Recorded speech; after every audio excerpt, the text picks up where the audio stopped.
ایسا فرماتے تھے اسرافیل کے سور پھونکنے کا انتظار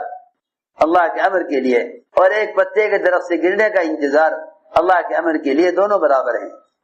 دونوں برابر ہیں کہ وہ اللہ کے امر کے منتظر ہیں، اندر سانس لیے ہوئے ہیں تاکہ اللہ کے امر کے پورا کرنے میں تاخیر نہ ہو، اور سور کو منہ سے لگائے ہوئے ہیں، ہر وقت اللہ کی طرف نظر ہے کب حکم ملتا ہے، وہ حکم پر سور اٹھائیں گے نہیں، حکم سے پہلے سور اٹھائے ہوئے ہیں، جب حکم ملے گا فوراً سور پھونک دیں گے۔ جس طرح یہ اللہ کے امر کے منتظر ہیں، اسی طرح ایک پتا بھی درخت سے گرنے میں اللہ کے امر کا منتظر ہے۔ ان باتوں کا کبھی خیال بھی نہیں آتا اور بندہ کہہ کر گزر جاتا ہے کہ اگر یہ لوگ اس طرح کر لیتے تو اس طرح ہو جاتا، گویا اللہ کا تو کچھ کرنا نہیں ہے، بندے آپس میں جو کرتے رہیں گے وہ ہوتا رہے گا۔ میں نے اندازہ کیا کہ لوگوں نے اپنے حالات کی درستگی میں دعا کا راستہ کیوں چھوڑا، اور واقعی خدا کی قسم دعا کا راستہ چھڑوایا ہی تجربات نے ہے، دعا کا راستہ چھڑوایا ہی تجربات نے ہے۔ جتنے تجربات بڑھتے جا رہے ہیں اتنی دعاؤں سے دوری ہوتی جا رہی ہے، یہاں تک پہنچ جاتے ہیں لوگ کہ وہ جن چیزوں سے اب ایک مرتبہ کامیابی کا تجربہ ہو جاتا ہے، ارے سنو میں کیا کہہ رہا، جن چیزوں سے ایک مرتبہ کامیابی کا تجربہ ہو جاتا ہے اگلی مرتبہ دعاؤں میں ان اسباب کو ہی مانگتے ہیں،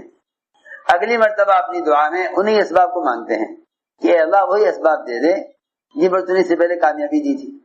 کیسا نقصان کا راستہ ہے، اللہ تعالیٰ ایک سبب سے ایک مرتبہ کامیاب کریں گے اپنے حکم سے،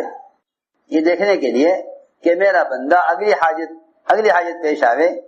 تو اسی سے وہ کو یاد کرتا ہے یا مجھے یاد کرتا ہے، یوں نہ کہے گا اے اللہ جس طرح تو نے پہلے اپنے عمر سے کامیاب کیا تھا تو اپنے عمر سے کامیاب کر دے، بلکہ یوں کہے گا دعا میں اے اللہ جو اسباب تو نے ایک سال پہلے دیے تھے وہ اسباب دوبارہ دے دے، ایک سال پہلے وزیر سے کام کرایا، ایک سال کے بعد پھر کام کوئی حاجت پیش آ گئی، اے اللہ وزیر کے دل میں ڈال دے، اے میرا کام کر دے۔ اللہ اکبر، سوچو تو صحیح، اللہ تعالیٰ کی قدرت کو وزیر کے چاہت کے کیسے پابند کیے ہوئے ہیں، اے اللہ وزیر کے دل میں ڈال دے، کام کر دے۔ چھوٹے بڑے اسباب لوگ اللہ تعالیٰ کو پیش کرتے ہیں حاجت پوری کرنے کے لیے، حالانکہ چاہیے یہ کہ اللہ سے کہو اے اللہ تو یہ حاجت پوری کر دے، بجائے اس کے کہ اللہ کو سبب بتلا کر حاجت یاد دلائی جائے اور اللہ سے اسباب کے لیے حاجت کے لیے اسباب مانگے جائیں۔ اللہ تعالیٰ سے حاجت کو مانگو براہ راست۔ عجیب بات ہے، دشمن سے حفاظت کے لیے اللہ سے کوئی سبب یا اللہ سے کوئی ذریعہ نہیں مانگا گیا، کہا گیا اللہم اکفناہم بما شئت، دعا ہے اللہم اکفناہم بما شئت، اے اللہ تو اپنی قدرت کاملہ اور اپنے اختیار سے تو جس طرح تو چاہے دشمن سے حفاظت کر دے۔ اللہم اکفناہم بما شئت، بما شئت کا مطلب یہ ہے کہ اے اللہ ہم تجھے کسی سبب کے ساتھ مقید نہیں ہم تجھے کسی سبب کے ساتھ مقید کرنا نہیں سمجھتے کہ تو کسی سبب کے ساتھ بندھا ہوا ہے۔ ارے سنو تو صحیح، اللہ تعالیٰ کی سب سے زیادہ قوی مخلوق ملائکہ ہیں، ایک ادنا فرشتہ اگر ایک چیخ مار دے دنیا پر تو ساری دنیا اس کی چیخ کی قوت سے مر کر ختم ہو جاوے۔ اللہ تعالیٰ کی سب سے قوی مخلوق ملائکہ ہیں، لیکن کہیں ملے گا نہیں کہ کسی نبی نے اللہ سے کسی کام کو کرانے کے لیے کسی فرشتے کا مطالبہ کیا ہو، یا اللہ تعالیٰ کو کسی فرشتے کے استعمال کا مشورہ دیا ہو کہ اے اللہ تو جبرائیل سے یہ کام کرا دے، یا یہ تو بہت دور کی بات ہے اے اللہ تو اس سے کرا دے۔ کہیں یہ بھی نہیں ملے گا کہ انبیاء علیہ السلام نے اپنی مدد کے لیے اللہ سے فرشتوں کو طلب کیا ہو۔ کس قدر خطرے کا وقت ہے، نمرود نے ابراہیم علیہ السلام کو آگ میں ڈالنا طے کر لیا ہے، سامنے دیکھتی ہوئی آگ ہے، قرآن نے تو جہیم کہا ہے اس کو، القوہ فی الجحیم،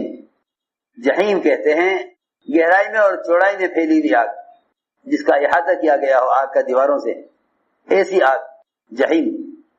ایسی آگ کہ جس کو تشبیہ دی جاوے بالکل جہنم کی آگ کے ساتھ، یہ نہیں، اس کو اتنا پھیلایا گیا اور اتنی اونچی دیواریں بنائی گئیں کہ ابراہیم علیہ السلام اس آگ میں ڈالے جانے کے بعد بچ کر باہر نہ آ سکیں۔ اوہو، ایسی آگ۔ اللہ تعالی نے فرشتے کو بھیج کر اس بات کا امتحان لیا تھا کہ یہ ان سے مدد قبول کرتے ہیں یا نہیں۔ دیکھیں تو صحیح، ایک تو فرشتے کے ذریعے مدد طلب کرنا، ہم تو اس پر ہیں کہ فرشتے کے ذریعے مدد طلب کی جائے، اور وہاں جو فرشتہ مدد کے لیے آیا ہے اس کا انکار ہے کہ نہیں، ہم آپ سے مدد نہیں چاہتے، ہمیں آپ کی حاجت نہیں ہے۔ اور ہمارا حال یہ ہے کہ ہم اللہ سے کہیں گے اے اللہ تو فرشتے بھیج دیں جو یہ کام کر دے۔ ارے سنو تو صحیح، اے اللہ کو فرشتہ بھیج دے جو یہ کام کر دے۔ معلوم ہوتا ہے کہ ہماری دعاؤں کی قوت کو